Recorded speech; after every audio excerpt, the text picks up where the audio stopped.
Saludos hermanos y hermanas, yo soy Padre Diego con el mensaje del Evangelio. En el día de hoy, miércoles 18 de noviembre, escuchamos hoy del Evangelio de Lucas el capítulo 19, los versículos 11 al 28.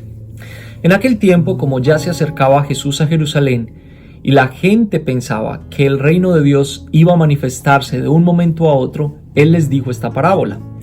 Había un hombre de la nobleza que se fue a un país lejano para ser nombrado rey y volver como tal. Antes de irse mandó llamar a 10 empleados suyos, les entregó una moneda de mucho valor a cada uno y les dijo: inviertan este dinero mientras regreso. Pero sus compatriotas lo aborrecían y enviaron detrás de él a unos delegados que dijeron: no queremos que este sea nuestro rey. Pero fue nombrado rey, y cuando regresó a su país mandó llamar a los empleados a quienes había entregado el dinero para saber cuánto había ganado cada uno. Se presentó el primero y le dijo: Señor, tu moneda ha producido otras 10 monedas. Él le contestó: muy bien, eres un buen empleado. Puesto que has sido fiel en una cosa pequeña, serás gobernador de 10 ciudades. Se presentó el segundo y le dijo: Señor, tu moneda ha producido otras 5 monedas. Y el Señor le respondió: tú serás gobernador de 5 ciudades. Se presentó el tercero y le dijo: Señor, aquí está tu moneda. La he tenido guardada en un pañuelo, pues te tuve miedo, porque eres un hombre exigente, que reclama lo que no ha invertido y cosecha lo que no ha sembrado. El Señor le contestó: eres un mal empleado. Por tu propia boca te condeno. Tú sabías que yo soy un hombre exigente, que reclamo lo que no he invertido y que cosecho lo que no he sembrado. ¿Por qué no pusiste mi dinero en el banco para que yo, al volver, lo hubiera recobrado con interés?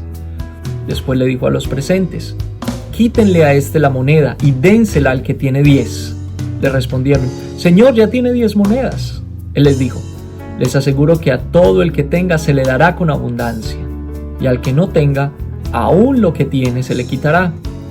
En cuanto a mis enemigos, que no querían tenerme como rey, tráiganlos aquí y mátenlos en mi presencia. Dicho esto, Jesús prosiguió su camino hacia Jerusalén al frente de sus discípulos. Muy bien, una parábola muy parecida a la que escuchamos el domingo, con la diferencia de que esta viene del Evangelio de Lucas, la del domingo fue del Evangelio de Mateo. Y además que esta es un poco más larga, tiene unos elementos que no tiene la parábola en el Evangelio de Mateo y hace un poquito más complicada la interpretación. Esta historia del rey que se va a ser coronado, pero que sus compatriotas dicen: no queremos que este sea rey, etcétera, etcétera. Todo el drama este. Pero el tema parece ser el mismo. Los tesoros, digámoslo así, o las monedas que se le confían a unos siervos para que produzcan, para que las cuiden, para que negocien con ellas, negocien con ellas. Ya tengo la duda cómo se dice. El diccionario panhispánico de dudas dice que el verbo negociar, diferenciar y financiar se conjugan y se acentúan como el verbo anunciar. Negocio, negocias, negocia. Negociamos, negociáis, negocian. Negociar. En fin. Hay una parte que nosotros no le prestamos mucha atención. Y es al principio, en la introducción de la parábola, dice que Jesús iba de camino a Jerusalén y la gente tenía gran expectativa porque pensaban que el reino de Dios iba a aparecer en cualquier momento. Recuerden que Jesús, en el Evangelio de Lucas, Jesús está haciendo un caminar, un viaje, una peregrinación desde Galilea hasta Jerusalén. Y en el camino, Él ha levantado una gran expectativa acerca de cuándo va a suceder el reino de Dios. Porque Él está diciendo: el reino de Dios está aquí, el reino de Dios está entre ustedes, pongan atención, miren las señales, etcétera, etcétera. Pero la gente está esperando algo más. Es como si la gente estuviera poniendo toda la responsabilidad del suceso del reino de Dios en manos de Jesús. Entonces esta parábola de alguna manera quiere corregir esa actitud. La actitud de que el reino de Dios simplemente va a pasar y nosotros vamos a ser espectadores.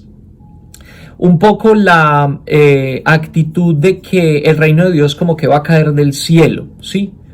Recuerden que así como Jesús fue encarnado, Jesús no cayó del cielo, no cayó pues como una bomba en la tierra.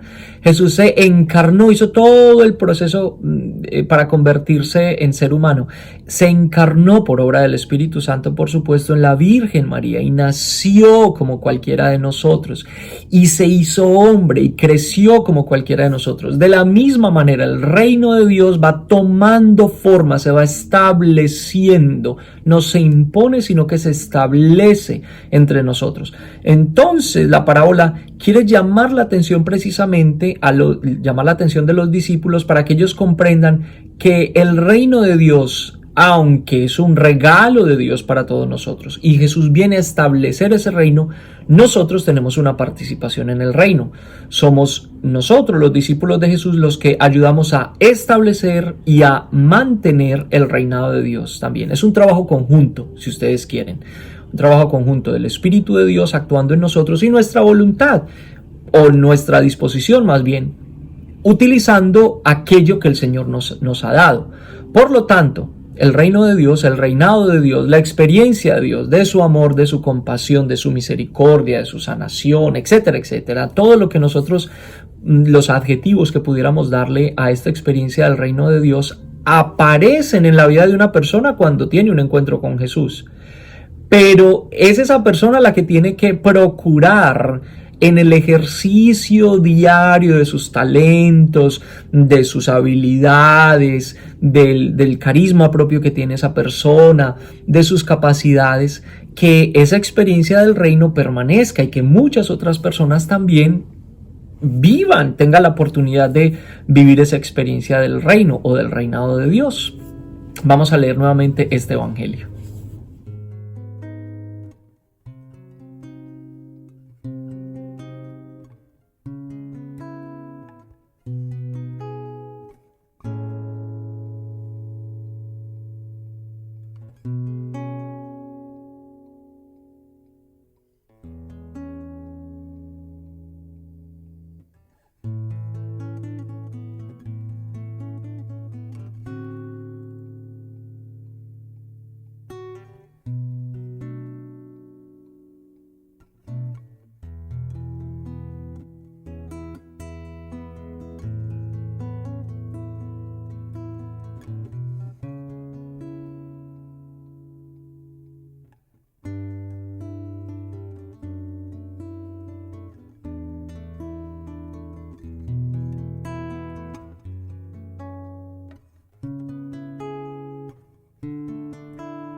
En orden en orden a establecer este reinado, entonces Jesús no solamente viene, predica, sana, libera, perdona, sino que confía a sus discípulos unos talentos, las habilidades, que eso después los discípulos van a tener conciencia cuando ocurre el evento de Pentecostés, es decir, cuando la acción del Espíritu sea más clara. ¿Cuáles son sus talentos?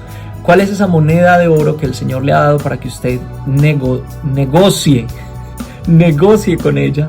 San Juan Eudes tiene una oración muy bella en respuesta a este texto del Evangelio, cuando dicen los conciudadanos de este rey: no queremos que él reine sobre nosotros. San Juan Eudes acuña una oración como para reversar o revertir esta frase. Dice: queremos, Señor Jesús, que vivas y reines entre nosotros y nos bendiga con su Hijo, la Santísima Virgen María. Amén. Un saludo a todos mis hermanos eudistas con un cafecito y nos vemos mañana con el mensaje del Evangelio. Bendiciones. Chao.